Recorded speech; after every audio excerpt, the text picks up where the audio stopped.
the photographs still exist. That is the first thing you need to understand about the wedding in Jonestown in September of 1978. The photographs survived. Not many photographs from Jonestown survived. The archive contains fragments, partial records, images that document the settlement's infrastructure and public face, and the orchestrated presentations that Jones arranged for visitors. But the wedding photographs are different. They are personal photographs, taken by a member with a camera that was, by the standards of Jonestown in 1978, an unusual possession. They show a celebration. People in their best clothes, which in Jonestown meant whatever had been kept back from the collective wardrobe for occasions that required something better than work clothes. A cake, made from the settlement's limited provisions by a woman who had been a baker before she came to Guyana and who produced, from what was available, something that the photographs show surrounded by people who are looking at it with an expression that the researcher who first analyzed these photographs described as startling. Not happiness, exactly. Something more specific than happiness. The expression of people who had not seen something that looked like celebration for a long time and who were, in the presence of the cake and the best clothes and the particular quality of an afternoon set aside from the ordinary, remembering what celebration felt like. The photographs show that remembering. They show it clearly, in the faces, in the way people are standing close to each other, in the quality of attention that everyone in the frame is giving to the couple at the center of it. The couple who were married in Jonestown in September of 1978, 2 months before everyone in the photographs was dead. Not everyone. 3 people in the wedding photographs survived November 18th. The researcher knows this because she spent 4 years cross-referencing the photographs against the survivor lists and the casualty records, matching faces to names, building the most complete account available of who was present at the wedding and what happened to each of them afterward. 3 survivors. 41 people in the photographs. 38 of them dead in the jungle 2 months after the cake and the best clothes and the expressions of people remembering what celebration felt like. The 3 survivors have never spoken publicly about the wedding. The researcher found 2 of them. One agreed to speak. One did not. The one who agreed said, when the researcher showed her the photographs, "I have not seen these since that day. I did not know they had survived." She was quiet for a long time. Then she said, "We were happy that day. I want you to know that. Whatever you are going to write about it, I want that to be in it. We were genuinely happy. It was a real wedding and a real celebration, and the people in those photographs were real people having a real good day. That matters. That has to matter, or the whole story is just about the ending." And the ending was not the whole story. If you have ever looked at a photograph of people who did not know what was coming and felt the specific weight of knowing what they did not know, subscribe right now and hit the bell. Because the wedding in Jonestown in September of 1978 is not just a story about 2 people and a celebration. It is the story of what ordinary human joy looks like inside a catastrophe that has not yet arrived. Of what people hold on to when they are holding on. Of what the last good day feels like when you do not know it is the last good day. That story has never been told in full. Until now. Go back to who was getting married. The groom's name was Arthur Blaine. He had been in People's Temple for 7 years, had come to the organization from Detroit at 26, had followed the community through the California years and the move to Guyana with the particular commitment of someone who had found, in People's Temple, a context for his life that nothing before it had provided. He was, by the accounts of the people who knew him in Jonestown, a man of moderate temperament and genuine warmth. Someone who fixed things, who was good with mechanical problems, who spent his days in Jonestown maintaining the equipment that the settlement depended on, and who did this work without complaint and with a competence that the community recognized and relied on. He was not a leader. He was not in the inner circle. He was one of the hundreds of people whose daily labor made Jonestown function, whose contribution was essential and invisible in the way that essential and visible contributions always are, whose name would not appear in the histories except that he got married in September of 1978 and the photographs survived. The bride's name was Clara Simmons. She had been in People's Temple for 4 years, had joined in San Francisco at 22, had come to Guyana in the second wave of the migration when the settlement was already established and receiving new arrivals in batches. She worked in the community kitchen, not as a cook, as an organizer, the person who managed the logistics of feeding several hundred people 3 times a day from a supply chain that was unreliable and a physical facility that was never adequate for what it was asked to do. The researcher who spent 4 years on the wedding account describes Clara Simmons,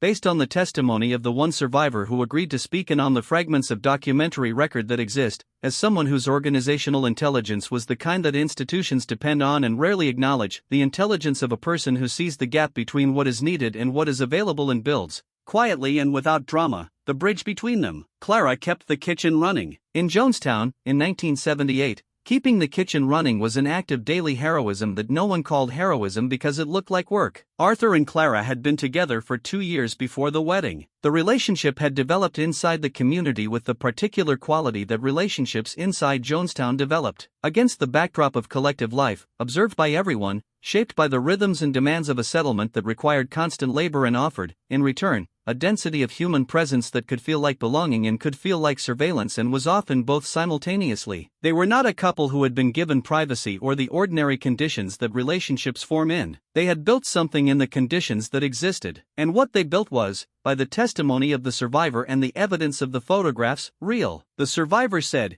"You could see it in the way they looked at each other. It was not performance." There was not much in Jonestown that was not performance, not after a while, because the community meetings and the public life and the way everything was observed made performance the default. But the way Arthur and Clara looked at each other was not performance. I noticed it because it was different from the way most things in Jonestown looked. It looked private. It looked like something that belonged to them. Jones approved the wedding. This detail is important and the researcher spends considerable time on it in her account. By September of 1978, Jones's approval of individual life decisions inside the community was not a formality. It was a structural requirement. Marriage inside People's Temple required Jones's sanction, and the sanction was not guaranteed. Jones had, over the years, approved some unions and refused others, and the refusals were not arbitrary. They followed a logic that the inner circle understood as connected to Jones's management of community bonds and dependencies. A marriage that Jones approved was a marriage that served the community's structure in ways that Jones had calculated. The approval of Arthur and Clara's wedding in September of 1978, 2 months before the end, at a point when Jones's pharmaceutical management had produced the most severe degradation of his judgment, when the paranoia and the flat voice and the night broadcasts had reached their most extreme expression, has been a subject of genuine puzzlement for the researchers who have examined the period. Why then? Why this wedding, in this month, in these conditions? The researcher who spent 4 years on the account offers an answer that she acknowledges is speculative, but that is supported by the documentary record in ways that less speculative answers are not. She argues that Jones approved the wedding because he needed it, not for Arthur and Clara, for the community, because by September of 1978, the community needed something that looked like a future. The conditions in Jonestown in September of 1978 were, by every account, deteriorating. The night broadcasts had become almost continuous. The White Night drills, the community-wide rehearsals for collective death that Jones had been staging since the move to Guyana, had increased in frequency. The food supply was less adequate than it had been. The medical resources were strained. The labor demands were escalating. The community was exhausted in a way that went beyond physical tiredness,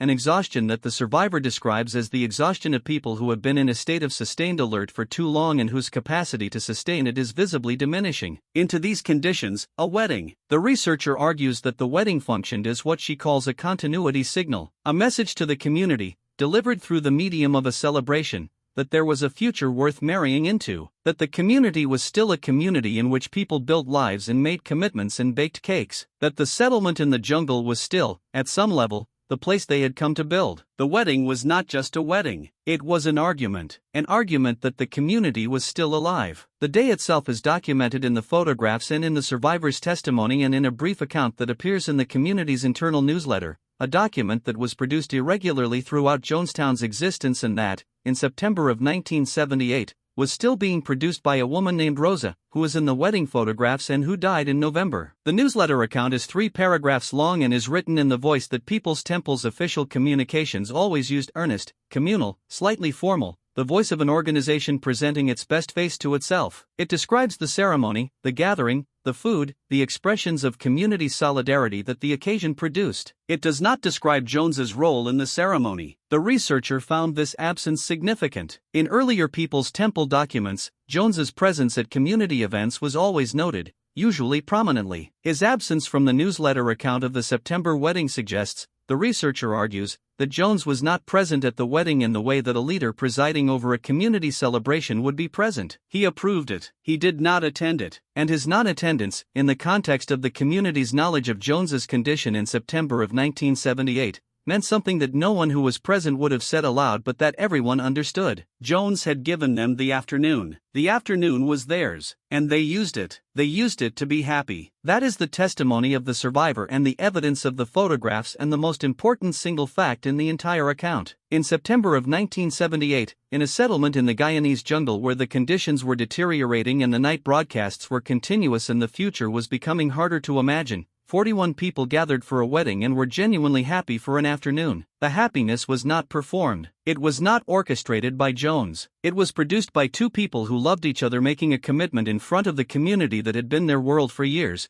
and the community responding to that commitment with the full weight of what community can offer: presence, witness, the collective recognition that something that matters is happening and that the people it is happening for deserve to have it witnessed. The cake was passed. The photographs were taken. The afternoon went on for as long as afternoon could go, and then it was over, and the settlement went back to what it had been. And 2 months later it was November 18th. The researcher ends her account with a question she poses to the reader directly, the only moment in 4 years of careful academic work where she steps out of the analytical frame and speaks as a person rather than a scholar. She asks, "What do you do with a photograph of people who were happy 2 months before they died? What is the ethical obligation of the person who looks at it?" She says she spent 4 years with the photographs and never found a satisfying answer. She says the survivor's answer, "We were genuinely happy, that has to matter. The ending was not the whole story," is the best answer she encountered, and that it is not enough. That happiness 2 months before the end does not redeem the end or explain it or place it in a frame that makes it bearable, but that it insists on something, that it insists that the people in the photographs were people, not victims waiting to become victims, not symbols of institutional failure or collective delusion or the dangers of charismatic authority. People who baked a cake from what was available and put on their best clothes and looked at a couple who loved each other and were happy for an afternoon in a jungle in Guyana in September of 1978. That is what the photographs insist on. That is what the survivor insists on. That is what the account, in 4 years of research, could not get around and did not try to. The happiness was real. It was 2 months before the end. Both of those things are true. Both of them, together, are the story. The 3 survivors in the photographs are, as of the researcher's last contact with them, all still alive. 2 of them she found and 1 she could not. The one who agreed to speak asked, at the end of the interview, whether the researcher had been able to identify everyone in the photographs. The researcher said she had identified 39 of the 41 people visible. 2 faces she had not been able to match to names. The survivor looked at the photographs again. She pointed to one of the unidentified faces, a young man, perhaps 20, standing at the edge of the frame, half turned toward the camera, his expression caught between looking at the couple and looking at something outside the frame. She said, "That is Marcus. I do not remember his last name. He had only been in the community for a few months. He had come from Chicago. He was quiet. He always stood at the edges of things like that,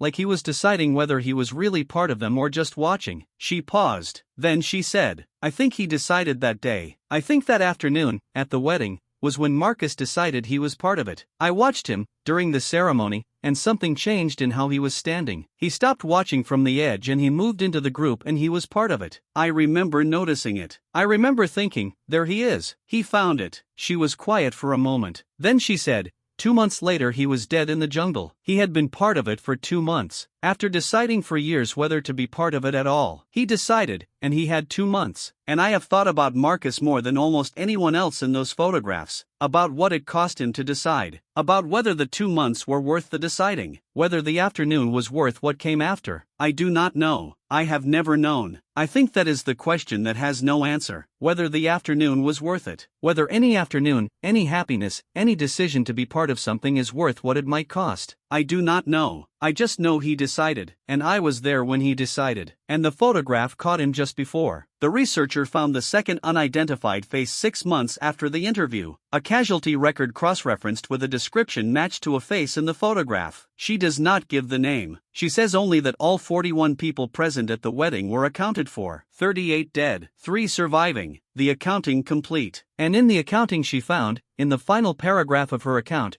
the most important thing 4 years of research produced. She writes, I expected to find another entry point into the mechanisms of control and manipulation. I expected the wedding to illuminate what the celebration was designed to produce. I found some of that, but I found something else more. 41 people having a good day, a cake, best clothes, Marcus deciding to be part of something, Arthur and Clara, who loved each other, making a commitment, the survivor's insistence, we were genuinely happy, that has to matter. After 4 years, I believe her. It matters, not because it redeems anything, because it is true, because they were people, because happiness in a terrible place is still happiness. The photographs are still here, the people in them are not. What the photographs hold, the cake, the face of Marcus just before he decided, the way Arthur and Clara looked at each other, is the evidence that the people who died in the jungle were alive before they died. Genuinely, irreplaceably alive. That is what the wedding photographs preserve. Not the ending, the afternoon. The real afternoon, in September of 1978, when 41 people were happy and the cake was passed and the photographs were taken and Marcus decided and Arthur and Clara looked at each other and the happiness was real and the people were real and none of it was anything other than what it looked like. 2 months before the end. The afternoon that was not the end. The afternoon that was just an afternoon. That is what the photographs hold. That is what survived. The afternoon survived. The happiness survived. The face of Marcus just before he decided survived. And the survivor's insistence, 30 years later, we were genuinely happy. That has to matter. It does.